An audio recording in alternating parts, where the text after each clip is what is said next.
तो बेटा अब हम वन शॉट के नेक्स्ट वीडियो में चल रहे हैं, जो अपने पास रहने वाला है कार्बन कंपाउंड्स। ठीक है, वन शॉट में तुम्हें इसलिए दे रहा हूं, इस वन शॉट में चैप्टर का कुछ बहुत बता रहा हूं जिससे तुम पेपर में बहुत कुछ कर लोगे बेटा। ठीक है ना, तो वो चीजें हम चल रहे हैं, आगे बढ़ रहे हैं अपना कार्बन कंपाउंड्स की तरफ। सबसे पहले जो इंपॉर्टेंट टॉपिक कार्बन कंपाउंड्स में है वो अपने पास रहने वाला है Golu, covalent bonding.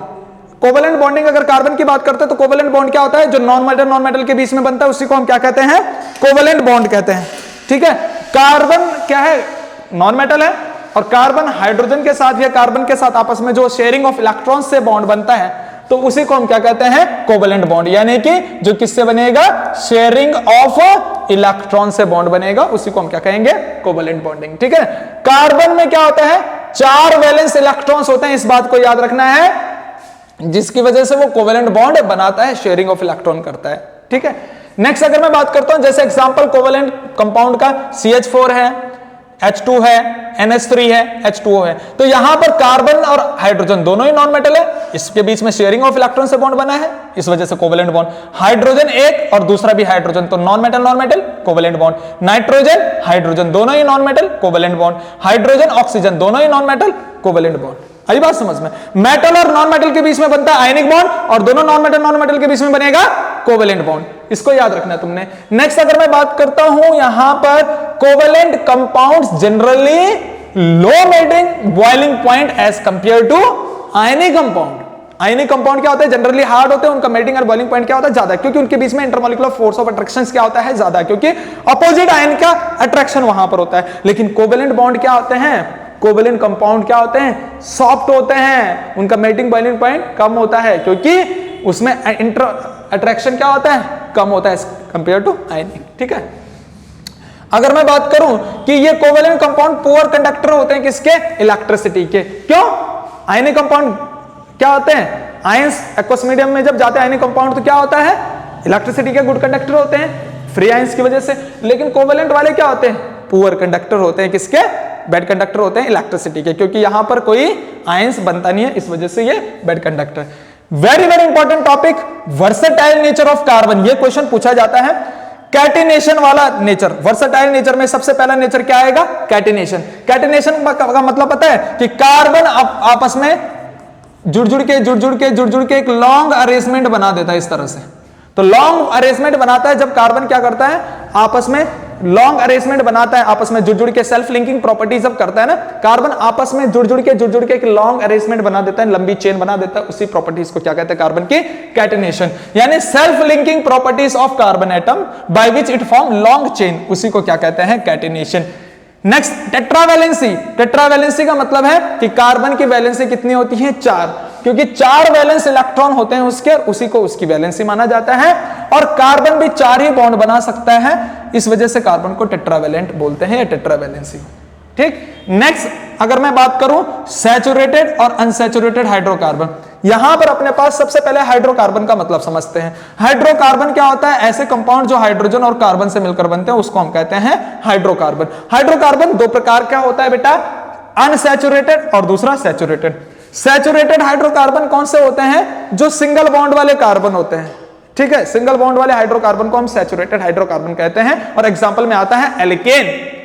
Unsaturated hydrocarbon क्या होगा, अनसैचुरेटेड हाइड्रोकार्बन होगा जिसमें मल्टीपल बॉन्ड आता है, यानी डबल बॉन्ड और ट्रिपल बॉन्ड वाले हाइड्रोकार्बन क्या होते हैं, अनसैचुरेटेड हाइड्रोकार्बन होते हैं, जिसका एग्जांपल अपने पास डबल बॉन्ड में क्या है, एल्कीन, और ट्रिपल बॉन्ड में क्या है, alkynes.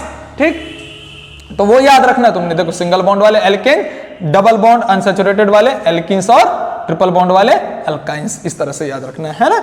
Very very important topic है यहां पर चौथा वो टॉपिक जो है होमोलोगस सीरीज। होमोलोगस सीरीज पता क्या होता है, होमो मतलब सेम, लोगस मतलब फैमिली, सीरीज मतलब सीक्वेंस, यानी कि एक ही फैमिली के मेंबर को अगर मैंने सीक्वेंशियल अरेंजमेंट करा तो जो बनेगा वो होमोलोगस सीरीज बनेगा। जैसे एल्केन की अगर होमोलोगस सीरीज बनाओ तो एल्केन का जो सबसे पहला मेंबर होगा क्या होगा, CH4 होगा, इसका दूसरा मेंबर क्या होगा, C2H6, तीसरा मेंबर क्या होगा, C3H8, ऐसा होगा ना। तो ऐसा ऐसा अगर एल्केन का जनरल फॉर्मूला बनाओ, CnH2n +2। इस फॉर्मूले पे रख के अगर जितने भी इसके मेंबर तुम बनाओ और उस मेंबर को सिक्वेंशियल अरेंजमेंट करो तो वो क्या बनेगा, होमोलोगस सीरीज। ऐसे एल्केन की जगह एल्कीन भी यूज कर सकते हो, अल्काइंस भी यूज कर सकते हो, अल्कोहल भी यूज कर सकते हो, एल्डिहाइड, कीटोन, कार्बोक्सिलिक एसिड, कुछ भी यूज कर सकते हो तुम, कि किसी भी फैमिली के, एक ही फैमिली के जितने भी मेंबर हैं उनको सीक्वेंस में अरेंज कर दूं तो जो बनेगा वो सीरीज कौन सी बनेगी, होमोलोगस सीरीज। और होमोलोगस सीरीज की प्रॉपर्टीज पूछी जाती है तो प्रॉपर्टीज ऑफ होमोलोगस सीरीज क्या होगा कि दो सीक्वेंशियल मेंबर के बीच का गैप हमेशा CH2 गैप होगा, CH2, यानी एक कार्बन और 2 हाइड्रोजन का गैप होगा दो एडजेसेंट मेंबर के बीच में। और अगर मैं CH2 की बात करता हूं तो CH2 का मास कितना होगा, 14, कार्बन का मास 12 और 2 हाइड्रोजन का मास, तो 14 मास यूनिट का गैप इसके बीच में होगा। तो सबसे पहली प्रॉपर्टी क्या हो जाएगी इसमें कि इसके बीच में जो एडजेसेंट मेंबर होते हैं, होमोलोगस सीरीज के जो एडजेसेंट मेंबर होते हैं उनके बीच में CH2 का गैप होगा, यानी 14 मास यूनिट का गैप होगा। दूसरी प्रॉपर्टी क्या लिख सकते हैं, इनका मेथड ऑफ प्रिपरेशन सेम होता है। होमोलोगस सीरीज में क्या होता है, मेथड ऑफ प्रिपरेशन सेम होता है, ठीक। फिजिकल प्रॉपर्टीज सेम और डिफरेंट हो सकती हैं लेकिन केमिकल प्रॉपर्टीज क्या होंगी, सेम होंगी। ये इसकी यहां पर हमने होमोलोगस सीरीज में लिखना है, बहुत इंपॉर्टेंट क्वेश्चन है, पेपर में आता है। नेक्स्ट यहां पर हम बात करते हैं फंक्शन ग्रुप भी सेम होगा, मेथड ऑफ प्रिपरेशन सेम होगा, सेम केमिकल प्रॉपर्टीज होगी किसकी, होमोलोगस सीरीज की, ठीक है। और मैंने जैसे बोला दो सक्सेसिव मेंबर के बीच में जो गैप है वो CH2 का होगा, तो ये होमोलोगस सीरीज के बारे में हमने लिखना है। नेक्स्ट फंक्शन ग्रुप, यानी कि फंक्शन ग्रुप को पेरेंट ग्रुप भी बोलते हैं, ठीक है। अगर ये लग जाते हैं किसी कंपाउंड में तो इन्हीं को प्रायोरिटी मिलती है। फंक्शन ग्रुप में हमने अल्कोहल का याद रखना है OH, एल्डिहाइड का याद रखना है CHO, कीटोन को याद रखना है CO, कार्बोक्सिलिक एसिड का याद रखना है COH, ठीक है। और हेलोजन अपने पास क्लोरीन, ब्रोमीन, आयोडीन, इस तरह से याद रखना है।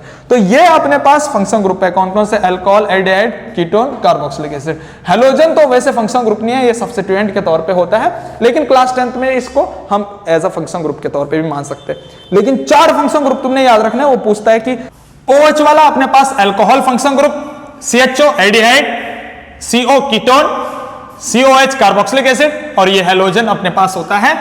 हम यहां पर इसका ओपन स्ट्रक्चर देखें तो यहां पर OH इस तरह से दिखाया जाता है, CHO को किस तरह से दिखाया जाता है, C डबल बॉन्ड O, ये H, और कीटोन को किस तरह से दिखाया जाता है, CO इस तरह से यहां पर, और कार्बोक्सिलिक एसिड को किस तरह से, C double bond O, OH इस तरह से। और हेलोजन अपने पास क्या होता है, फ्लोरीन, है ना, क्लोरीन, ब्रोमीन और आयोडीन, इस तरह से, ठीक।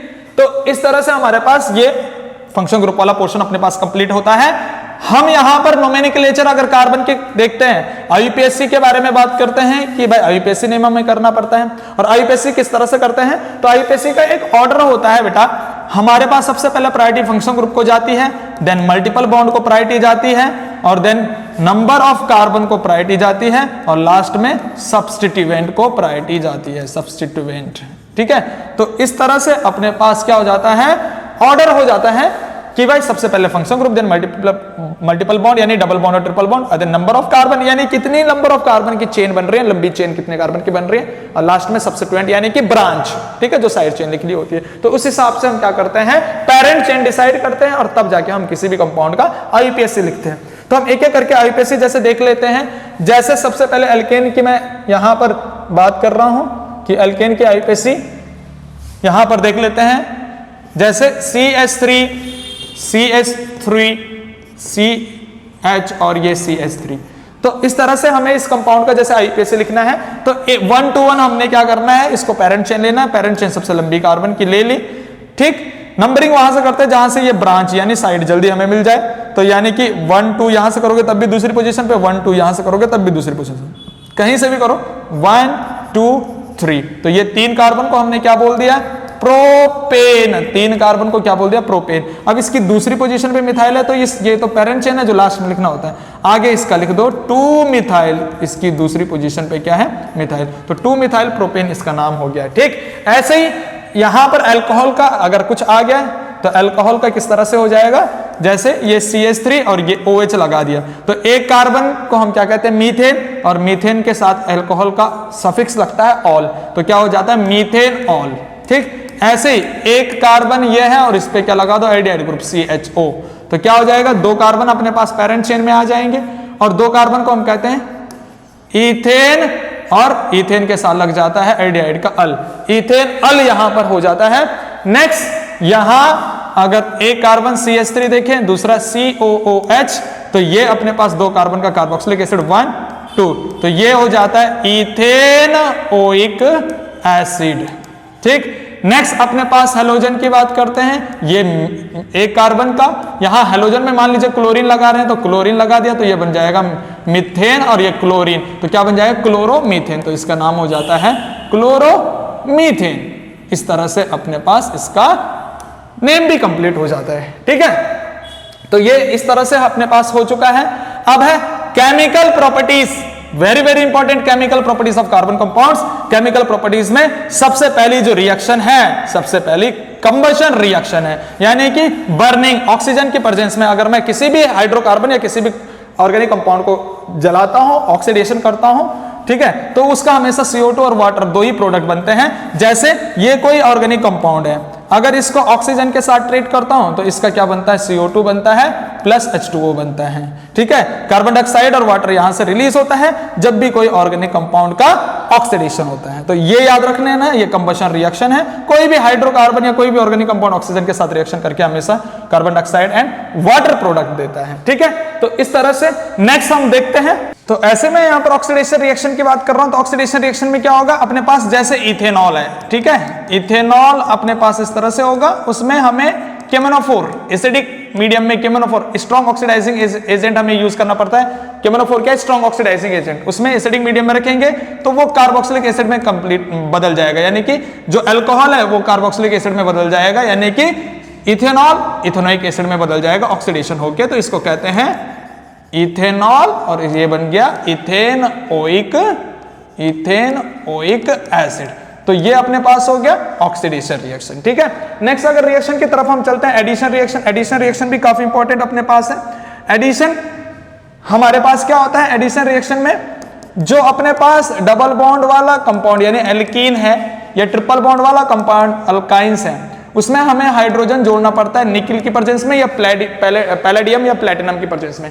चाहे निकिल डाल दो, चाहे प्लेटिनम डाल दो, चाहे पैलेडियम डाल दो, तो क्या होगा, डबल बॉन्ड का एक बॉन्ड टूटेगा, एक हाइड्रोजन इधर कार्बन के साथ और दूसरा हाइड्रोजन दूसरे कार्बन के साथ, और सिंगल बॉन्ड में बदल जाएगा, यानी CH3 बन जाएगा। ठीक है, ये CH2 के साथ एक H जुड़ा तो CH3 सिंगल बॉन्ड, CH2 के साथ H जुड़ा तो CH3, इस तरह से हो जाएगा, यानी कि अनसैचुरेटेड कार्बन से सैचुरेटेड कार्बन हाइड्रोकार्बन बन जाएगा। तो ये अपने पास एल्कीन है जिसका नाम है इथीन, यानी कि अनसैचुरेटेड हाइड्रोकार्बन, और ये अपने पास एल्केन है जिसका नाम है इथेन, यानी कि सैचुरेटेड हाइड्रोकार्बन। तो ये हाइड्रोजनेशन रिएक्शन एडिशन रिएक्शन में आता है।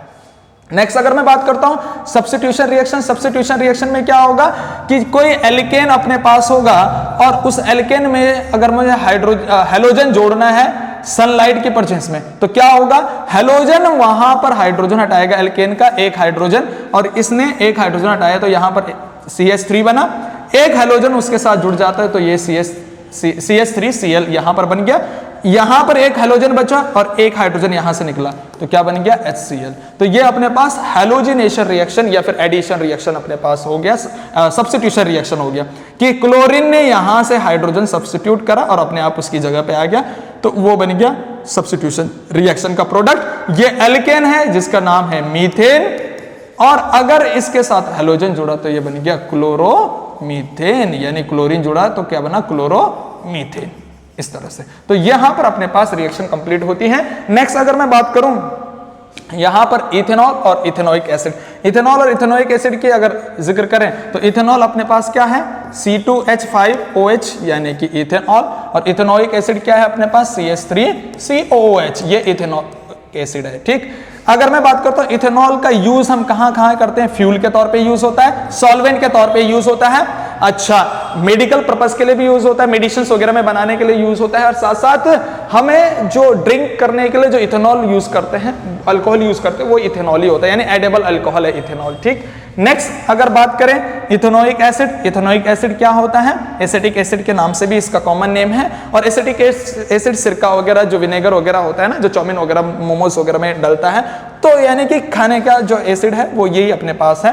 दूसरी बात है कि अल्कोहल और कार्बोक्सिलिक एसिड को मैं जोड़ता हूं। जैसे मान लीजिए ये कार्बोक्सिलिक एसिड है अपने पास CH3COOH, ये इथेनोइक एसिड, इसके साथ अगर मैं C2H5OH, ये अपने पास अल्कोहल, ठीक है, इसको जोड़ रहा हूं तो अब अपने पास होगा क्या, C2H5OH है ये इथेनॉल।